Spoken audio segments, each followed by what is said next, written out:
Hi friends, Aditya చాలా బాధగా కూర్చొని ఉంటాడు. జాబ్ లేక ఇంట్లో సరుకులు తేలేకపోయాను అని. అప్పుడే ఆనంది ఆదిత్య కోసం ఒక గ్లాస్తో జ్యూస్ తీసుకొని వస్తుంది. ఆదిత్య గారు, ఇది తాగండి అంటుంది. ఏంటది అని అడుగుతాడు. ముందు తీసుకోండి చెప్తాను అంటుంది. ఇందులో ఏం కలిపావో చెప్పు అని అంటాడు. ఏం లేదండి, కాస్త పంచదార ఉంది, ఒక నిమ్మకాయ ఉంది, తాగడానికి నీళ్లు ఉన్నాయి. ఈ 3 కలిపితే నిమ్మకాయ నీళ్ళు అయినాయి. ఆకలితో అయితే పడుకోలేం కదా.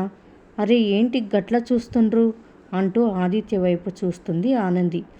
ఆదిత్య కన్నీళ్లు పెట్టుకుంటూ ఉంటాడు తల వంచుకొని. ఆదిత్య గారు, ఏంటండి ఇది అంటూ ఆదిత్య కన్నీళ్లు తుడుస్తుంది ఆనంది, తను కూడా ఏడ్చుకుంటూ. కనీసం నీకు కడుపు నిండా భోజనం కూడా పెట్టలేకపోతున్నాను చూడు.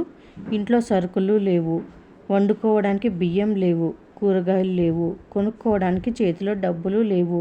మన దగ్గర ఏదో చిన్న మానసిక ధైర్యం తప్ప ఏమీ లేవు. సరే, నేనంటే ఏదో కానీ నిన్ను కూడా పస్తులు పెడుతూనే చివరికి పంచదార నీళ్లతో కడుపు నింపుకోవాల్సిన పరిస్థితి వచ్చింది అని అంటాడు. కనీసం మనకి తాగడానికి ఏమన్నా ఉన్నాయని సంతోషించాలండి. ఏం లేవని ఎందుకు అనుకుంటున్నారు? పేదరికం కూడా ఒక వరమే. గది మీకు ఎందుకు సమజ్ కావట్లేదు? గిసు వంటి రోజులు మళ్ళీ మళ్ళీ వస్తాయి అనుకుంటున్నారా? ఖచ్చితంగా రావు. మన జీవితంలోని గివన్నీ ఒక మంచి జ్ఞాపకాలుగా మిగిలిపోతాయి. సరే, గివన్నీ పక్కన పెట్టండి.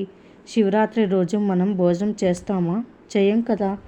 ఇంట్లో వంటగదిలో సరుకులు ఉండొచ్చు, డైనింగ్ టేబుల్ మీద భోజనాలు ఉండొచ్చు, మన అకౌంట్లో డబ్బులు ఉండొచ్చు. ఎన్ని ఉన్నా కూడా మనమైతే భోజనం చేస్తామా? లేదు కదా.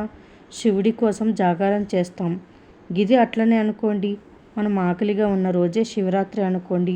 ఒక గ్లాస్ పంచదార నీళ్ళు తాగేసి పడుకుందాం. తీపి ఆకలి చంపేస్తుందంట. పంచదార నీళ్ళే కదా, గివి తాగిన తర్వాత కడుపు నిండిపోతుంది, ఆకలి వేయదు, తాగండి అంటుంది. నువ్వు కూడా తాగు అంటూ ఆదిత్య ఆనందికి కూడా ఇస్తాడు.